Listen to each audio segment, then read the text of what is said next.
গ্রীষ্ম বর্ষা বিনীতি ভরসা। হ্যাঁ, বিনীত শপিং সিটি। নমস্কার, আপনারা দেখছেন হুগলি আপডেট। আপনাদের সঙ্গে আমি উষা। আসছে খবরে, হুগলির খানাকুলে বিভিন্ন ফেরিঘাটগুলিতে আরোহীদের ফেরি পারাপারের জন্য লাইফ জ্যাকেট পরা বাধ্যতামূলক করা হলো।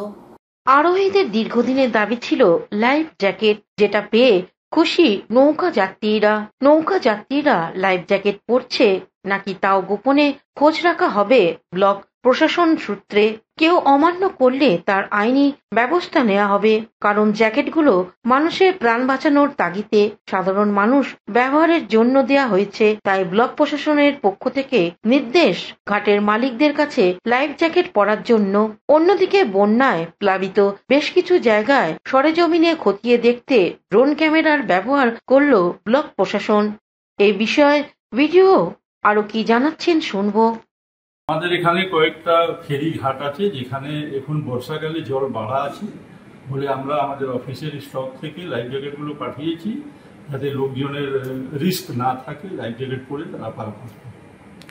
আর এই ড্রোন চালানো হচ্ছে কেন? ড্রোনটা যেহেতু এখানে ফ্লাডিং হয়েছে একটু, তো আমাদের 3-4টা জিপির কিছু চাষের ক্ষতি হয়েছে, সেই কতটা ক্ষতি হয়েছে না হয়েছে সেটাই ড্রোনের হেল্প নিয়ে আমরা দেখেছি এবং জেলাতে রিপোর্ট পাঠানো হয়েছে যে কতটা কি ক্ষতি হয়েছে। মূলত ড্রোনটাই কেন হচ্ছে চয়েস করলেন? কিছু জায়গাতে তো নৌকো চালানোর মতন অবস্থা নেই, মানে নৌকো চলবে না, আবার ওখানে হেঁটে হেঁটে হাঁটু পর্যন্ত জল আছে, তো ভালো করে বোঝা যাবে না। ড্রোনের মারফতে আমরা ভালো করে বুঝে সেইটা করছি। কৌশিক ঘোষের রিপোর্ট, হুগলি আপডেট। বছর 5 আগে অপমৃত্যু হয়েছিল এক কিশোরীর। এলাকায় অশরীয় আত্মা ঘুরে বেড়াচ্ছে। হুগলি চুঁচুড়া পৌরসভার 16 নম্বর ওয়ার্ডে আতঙ্ক। বছর 5 আগে অপমৃত্যু হয়েছিল ষোড়শীর। তার অশরীরী আত্মা নাকি ঘুরে বেড়াচ্ছে এলাকায়, ভূতে ধরছে এলাকার কিশোরীদের। কুসংস্কারে চলছে অনলাইনে ঝাড়ফুঁক। চুঁচুড়া পৌরসভার 16 নম্বর ওয়ার্ডের ছাতাগলি বড়ুয়াপাড়ায় বছর 5 আগে অপমৃত্যু হয়েছিল 16 বছরের এক কিশোরীর। মাস 3 আগে হঠাৎ করেই প্রতিবেশী এক কিশোরীর আচরণে অস্বাভাবিকতা দেখা যায় বলে দাবি তার পরিবারে। সে নাকি জানায় গোয়ায় গিয়ে পিণ্ড দিলে তবে তার মুক্তি হবে। এলাকার আরো এক কিশোরীও অসুস্থ হয়ে অস্বাভাবিক আচরণ শুরু করে বলে দাবি। এই নিয়ে অপমৃত্যু হওয়ায় কিশোরীর মা বাবার সঙ্গে প্রতিবেশী ওই পরিবারের অশান্তি শুরু হয়। বাড়িতেও চড়াও হয়। যে কিশোরী অসুস্থ হয়েছে তার পরিবারের দাবি, ভূত তাড়াতে তারা ঝাড়ফুঁক করিয়েছেন, চিকিৎসাও করিয়েছেন। মেয়ের মৃত্যুর পর ঠিকমতো সাধ্য শান্তি না করায় এমন হচ্ছে বলে অভিযোগ তাদের। যদিও মৃত কিশোরীর মা বাবা জানান তারা মেয়ের মৃত্যুর পর বাড়িতেই বসবাস করেছেন, কোনো সমস্যা হয়নি। প্রতিবেশীরাও জানান কুৎসারে বংশবর্তী হয়ে কয়েকজন এমন করছে, ভূত প্রেত বলে কিছুই নেই। পরিস্থিতি ঘোরানো হচ্ছে দেখে সদর মহকুমা শাসক সুনিতা শুক্লা সান্যাল পরিস্থিতির পর্যালোচনা করে 16 নম্বর ওয়ার্ডের কাউন্সিলর অর্পিতা সাহাকে এলাকায় গিয়ে বাসিন্দাদের সঙ্গে কথা বলে কুৎসার দূর করতে উদ্যোগী হতে বলেন। সেই মতো কাউন্সিলর অর্পিতা সাহা ছাতাগুলিতে গিয়েছিলেন ওই পরিবারগুলির সঙ্গে কথা বলতে। এ বিষয়ে 16 নম্বর ওয়ার্ডের কাউন্সিলর অর্পিতা সাহা কি জানাচ্ছেন শুনবো। আমি কালকে আমাকে ম্যাডাম বলেছিলেন, তা আমি আজকে এসেছিলাম ওনার কথা মতন।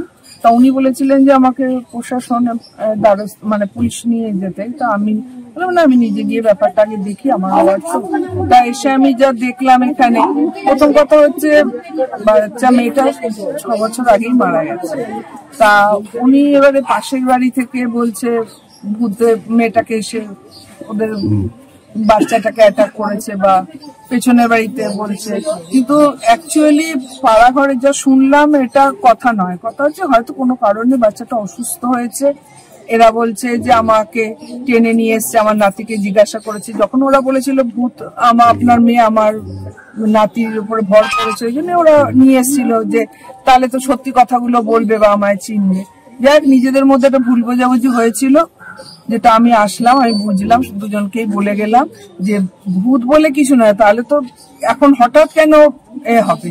আর ওনারা যথারীতি সেই সঙ্গে যে অকাল মৃত্যুর যে কাজগুলো হয় সবই করেছেন।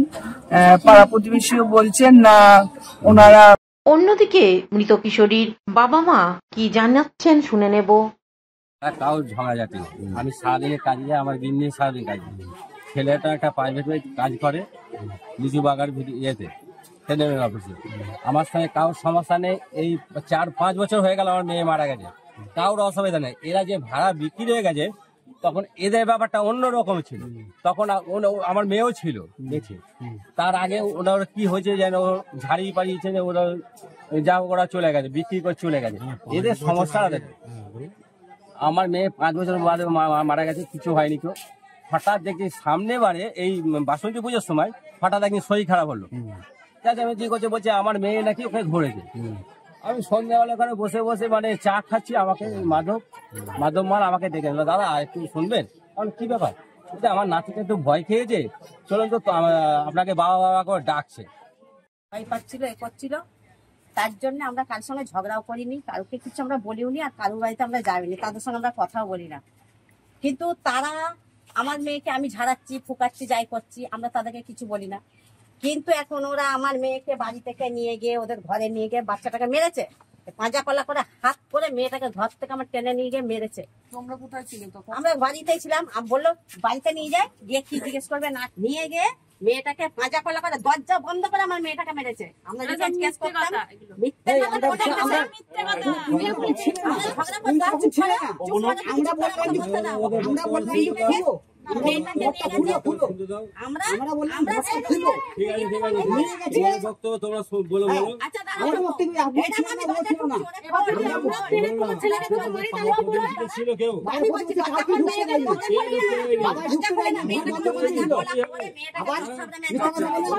হুগলি থেকে পানুপালের সঙ্গে চন্দনা দত্তের রিপোর্ট, হুগলি আপডেট।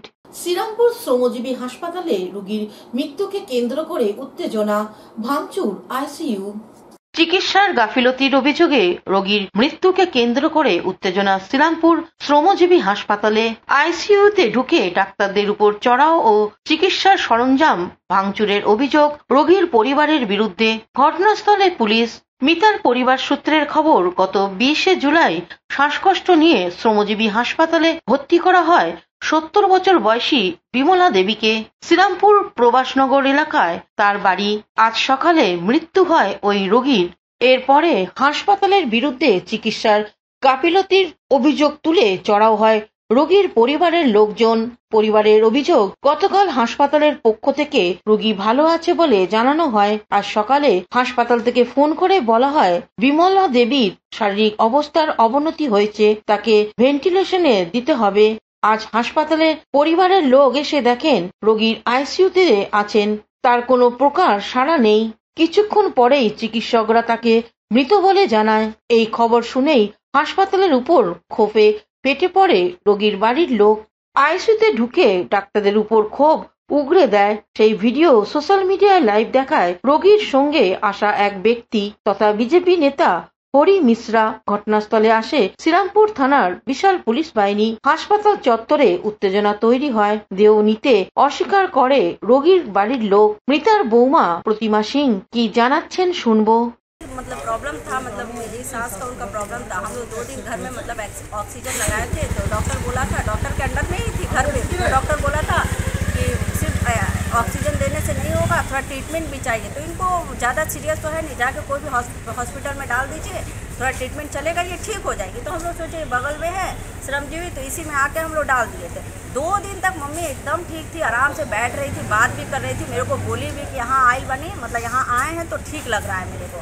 लेकिन क्या है, कल आए हैं वेट करने के लिए, बोल रही है खाना एकदम ठीक नहीं दे रहा है, खांसी है, मेरे को दही भात दे रहा है, बोल रहा है खाने भी नहीं, ये लोग मार देगा लोग पेशेंट को। ठीक है, अगर खांसी है तो पेशेंट को, तो क्या ये लोग दही भात देगा खाने के लिए कि और ज़्यादा ये हो जाए। हम लोग कल डॉक्टर से बात की, वो हरी भैया बात किए हैं कल डॉक्टर से। डॉक्टर बोला है कि नहीं पेशेंट ठीक है आपका, नहीं तो हम लोग कल ही लेके जाने वाले थे। तो डॉक्टर क्या बोल रहा है, हम एंटीबायोटिक दिए हैं, 3 दिन में अभी रिकवरी होने में टाइम लगेगा। तो हम लोग थोड़ा निश्चिंत हो गए कि चलो कोई बात नहीं, जब डॉक्टर बोल रहा है तो निश्चिंत है। फिर भी ये लोग रात को अगर कंडीशन खराब है तो रात को तो इन लोग को इन्फॉर्म करना चाहिए ना कि हाँ फ़ोन नंबर किस लिए दिया गया है इन लोगों को। एक तो फ़ोन नहीं करता है, किसी को रहने नहीं देता है। अगर पेशेंट का हालत सीरियस है तो आप लोग मेरे को फ़ोन कीजिए, हम लोग दौड़ के आएंगे देखने के लिए। अगर हम लोग को जो लगेगा हम लोग दूसरे हॉस्पिटल लेके जाएंगे। लेकिन ये लोग कुछ बोला ही नहीं। जब पेशेंट मर गया तब फोन करके बोल रहा है कि पेशेंट मर गया। ठीक है, बार बार एक ही प्रॉब्लम हो रहा है श्रमाजीवी अस्पताल के विरुद्ध में। हाँ। क्या बोलना चाह रहे हैं? अरे इतना रेगुलर जिस से आया है, एक ट्रे भर के दवा लिख रहा है लोग, 5,000, 6,000, 7,000। अरे इतना दवा जब तुम लिख रहा है तो कुछ तो रिकवरी होना चाहिए। लोग दवा क्या करता है हमको समझ में नहीं आता। ये दवा ले जाता है, कोई देखता है दवा चढ़ा रहा है क्या, फिर बेच देता है, उसी में फिर वही दवा लिखता है, फिर जाके मरीज लोग खरीदता है, फिर उसको देता है। अच्छा, अब डॉक्टर लोग क्या बोल रहा है? डॉक्टर क्या बोलेगा, डॉक्टर तो कुछ बोल ही नहीं रहा है। अच्छा, बोल रहा है आपका सांस का ये कंडीशन खराब था, तो आप पहले क्यों नहीं बोले कंडीशन खराब था? 2 दिन एकदम ठीक थी। कल वो गए थे, हरी भैया बात करने गए थे, तो वो क्या बोला, डॉक्टर बोला कि आपका पेशेंट ठीक है, 2-3 दिन एंटीबायोटिक दिए हैं, 2-3 दिन समय लगेगा ठीक होने में। ठीक है, तो हम लोग निश्चिंत हो गए। अच्छा, अब आप लोगों का पेशेंट कहाँ पे है? आईसीयू में भर्ती है। आईसीयू में भर्ती है। हाँ। कब तक छोड़ेगा? छोड़ेगा पता नहीं, मेरे हस्बैंड नहीं है, थोड़ा बाहर में आ रहे हैं वो फ्लाइट से। आपका नाम? मेरा नाम प्रतिमा सिंह है। आप कौन है पेशेंट का? मैं पेशेंट की बहू हूँ। অন্যদিকে বিজেপি নেতা হরি মিশ্রা কি বলছেন শুনে নেব। আমার বন্ধু রবি প্রকাশ সিং, তার মাকে আমরা 3 দিন আগে এখানে অ্যাডমিট করেছি। মায়ের শুধু একটু শ্বাসকষ্ট ছিল, ডাক্তার বলেছিল কি পরিষ্কার আমরা 2-3 দিনে ঠিক করে দেবো, আপনি ঘরে নিয়ে চলে যাবেন। পরশুদিন এলাম, দেখলাম পেশেন্টের পরিস্থিতি ঠিক, কালকে দেখলাম পেশেন্টের পরিস্থিতি ঠিক ছিল। আর ডাক্তারকে জিজ্ঞেস করলাম, ডাক্তার বলল শনিবার আমরা ছেড়ে দেবো, আপনি শনিবার সন্ধ্যাবেলা বা রবিবার সকালে নিয়ে যাবেন। আর আজকে হঠাৎ আমাকে ফোন এলো কি ভেন্টিলেশনে চাপাবো, পজিশন খারাপ আছে পেশেন্টের। আমি বললাম কেমন কি হয়েছে, তো বলছে না শরীরে হিলডুল নেই। আমি বললাম মারা গেছেন পেশেন্ট কনফার্ম, তো বলছে আপনি কি করে বললেন? আমি বলি মারা গেছেন, আমি আসছি। এখন যখন এলাম তো দেখলাম কি ওখানে মুখে একটা মোটা পাইপ ঢোকানো আছে আর বডিটা খালি ওপর নিচে হচ্ছে। হাতটা টাচ করলাম, পেশেন্ট মারা গেছে। আমি কনফার্ম হয়ে গেছি মারা গেছে। আমি বললাম তো মারা গেছে, তো বলছে না এখন ডাক্তার এসে দেখে বলবে।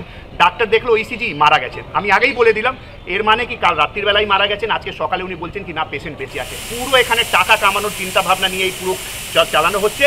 আর আজ থেকে 3 মাস আগে আমার বাবার সাথে সেম কন্ডিশন, 16 দিন বাবাকে এখানে অ্যাডমিট করেছিলাম। আর 16 দিন পরে বলছে খুব খারাপ আপনার পরিস্থিতি, পেশেন্টের অন্য হাসপাতাল নিয়ে যান। আমি মেডিকেলে নিয়ে গেলাম, বাবা মারা গেছেন। যেদিন নিয়ে গেছেন সেদিনই এখানে কোনো ডাক্তার নেই। আর 5,000 থেকে 8,000 টাকা এখানে প্রত্যেক দিন ওষুধ নেবে। যদি পায়খানার হচ্ছে আপনার 5-6 বার ভমিটিং হচ্ছে, ভর্তি হবেন 5,000 থেকে 8,000 টাকা এখানে ওষুধ নেবে। জানি না কি করে ওষুধ নিয়ে। আর যদি কোনো এখানে পেশেন্ট ভর্তি আছে আর তার বাড়িতে যদি 70 সাল 60 বছরের বা 80 বছরের কোনো মহিলা। হুগলি থেকে চন্দনা দত্তের রিপোর্ট, হুগলি আপডেট। হুগলির ব্যান্ডেল পুলিশ ফাঁড়িতে বিজেপির স্মারকলিপি প্রদানকে কেন্দ্র করে অশান্তি, এলাকায় উত্তেজনা। পূর্ব ঘোষণা অনুযায়ী ব্যান্ডেল ক্যান্টিন বাজার মোড় থেকে একটি মিছিল করে বিজেপি যুব মোর্চা রাজীব ঘরামির নেতৃত্বে। আইন শৃঙ্খলার অবনতি এবং বিজেপি কর্মীদের উপর তৃণমূলের আক্রমণের প্রতিবাদে 5 দফা দাবি নিয়ে ব্যান্ডেল ফাঁড়িতে স্মারকলিপি প্রদান করতে যায় বিজেপি। পুলিশ প্রশাসনের কাছে স্মারকলিপি প্রদান করার জন্য 1 সপ্তাহ আগে সময় চাওয়া হয়েছিল বিজেপির পক্ষ থেকে। সেই অনুসারেই আজকে এই কর্মসূচি গ্রহণ করেছিল BJP.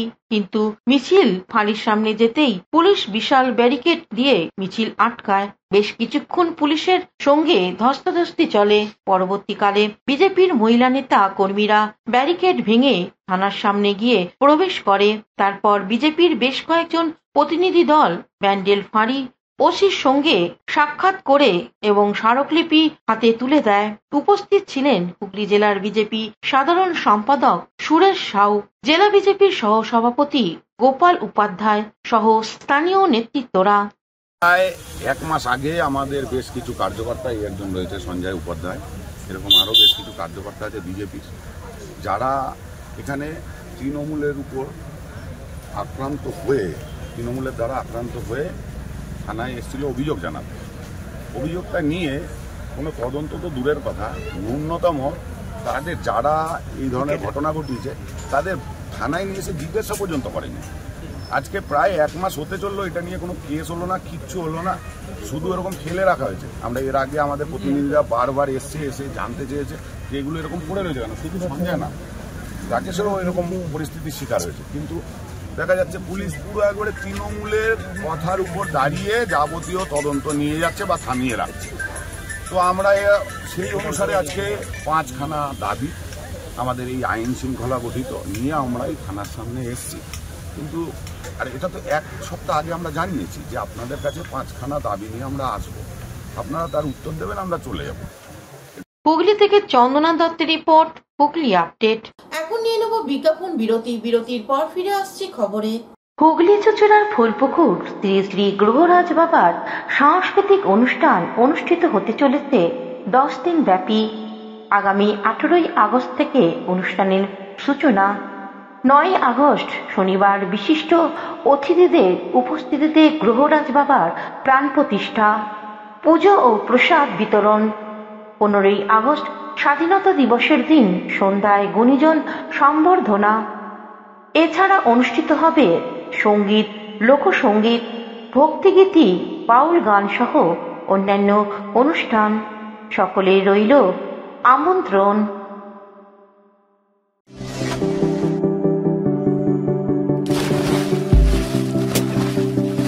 Fasten your seatbelts as you take a tour around your marine wonderland.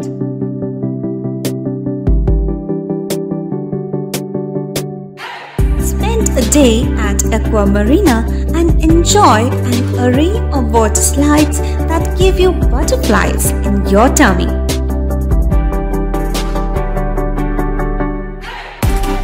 Aqua Marina is a holistic weekend destination for friends, family, and couples and offers magic to soothe your body, mind, and soul.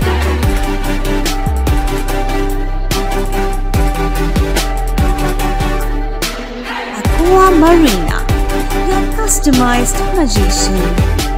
Welcome aboard and see the magic unfold. শীত, গ্রীষ্ম, বর্ষা, পিনিতি ভরসা। হ্যাঁ, পিনিত shopping city. যে কোনো মরশুমের readymade জামা কাপড় পাওয়া যায় একই ছাদের তলায়। ছোট থেকে বড়, পুরুষ, মহিলা ও শিশুদের একমাত্র নির্ভরযোগ্য প্রতিষ্ঠান। শীতকালীন যে কোনো শাড়ি, জিন্স, টপ, কুর্তি, চুড়িদার, পাঞ্জাবি মানেই পিনিত শপিং সিটি। আখন বাজার, চুঁচুড়া, Hooghly. Amala nursing home. Enjoy a weekend at Vedam, the paradise of peace. A home away from home.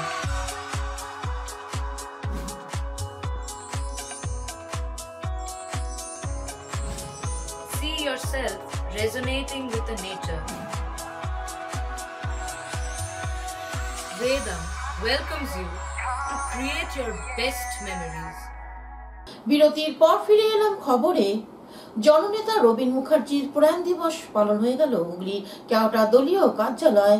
প্রয়াত বিধায়ক তথা জননেতা রবীন মুখার্জির 21তম মৃত্যুবার্ষিকীতে এক শ্রদ্ধাঞ্জলি সভা অনুষ্ঠিত হয়ে গেল হুগলি শাহগঞ্জ তৃণমূল কার্যালয়। এই স্মরণ সভা অনুষ্ঠানে রবীন মুখার্জির আবক্ষ মূর্তিতে মাল্যদান করে শ্রদ্ধা জানান বিধায়ক তপন দাশগুপ্ত, পৌরপ্রধান অমিত রায়, আদিত্য নিয়োগী, কর্মাধ্যক্ষ নির্মাল্য চক্রবর্তী, সঞ্জীব মিত্র, ঝন্টু বিশ্বাস, প্রদীপ কুমার ব্যানার্জি, তারক বিশ্বাস, ভুটান চন্দ্র সহ অন্যান্যরা। প্রয়াত রবীনবাবুর প্রতি শ্রদ্ধা জানিয়ে বিধায়ক তপন দাশগুপ্ত ও তারক বিশ্বাস এক সাক্ষাৎকারে কি জানাচ্ছেন শুনবো।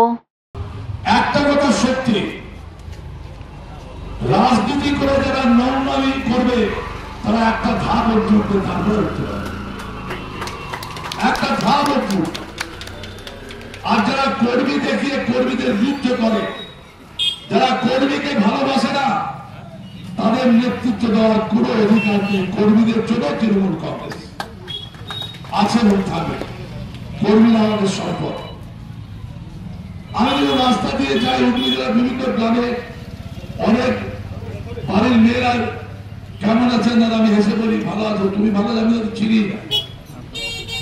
আমি তখন মনে করি যখন রাস্তা দিয়ে যাই, স্কুলের ছেলে মেয়েরা যাচ্ছে, আমাকে বলে, আমাকে দেখে বলে তপন দাশগুপ্ত যাচ্ছে, তখন আমার ভালো লাগে যে মানুষের কাছে আমি পৌঁছে গেছি। এই পৌঁছটা হচ্ছে নেতৃত্ব। আজ আমার রাজনৈতিক জীবনে কোন মানুষকে আমি ফেরাইনি। এখানে সমস্ত বিষয় রবীন মুখার্জির দীর্ঘদিনের সাথী, পুরানা থেকে আরম্ভ করে বাইশদা, নিখিলদা সবাই এসছে কেন? রবীন মুখার্জি তাদের শুধু রাজনৈতিক নেতা না, তিনি একজন অভিভাবক হিসেবে তাদের সঙ্গে এসছেন। এই বিশেষ করে এই অঞ্চল হরিবালামবাগ, ডিগ্রিপাড়া, এই অঞ্চলে দলমত নির্বিশেষে। হুগলি থেকে চন্দ্রনাথ দত্তের রিপোর্ট, হুগলি আপডেট।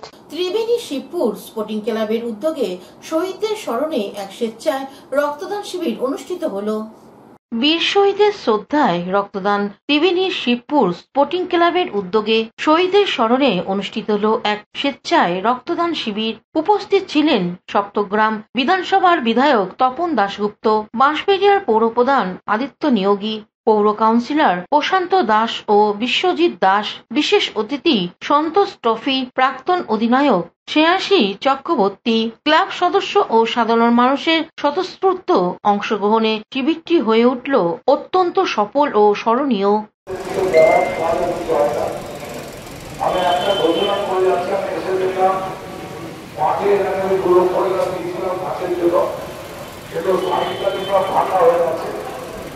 এর জন্য আমি যে আর্টিফিশিয়াল যে দ্রব্য আছে তার জন্য করার জন্য এটার জন্য আমি 1 লক্ষ টাকা স্যাংশন করে দিলাম। আমি বলবো খুব তাড়াতাড়ি এই কাজটাকে করছি, কারণ এই স্পোর্টিং ক্লাব আমার অত্যন্ত অঞ্চলের ক্লাব। এবং হুগলি থেকে চন্দনা দত্তের রিপোর্ট, হুগলি আপডেট। এখনকার মতন খবর এই পর্যন্তই। প্রতিদিন দেখুন হুগলি আপডেট। নমস্কার।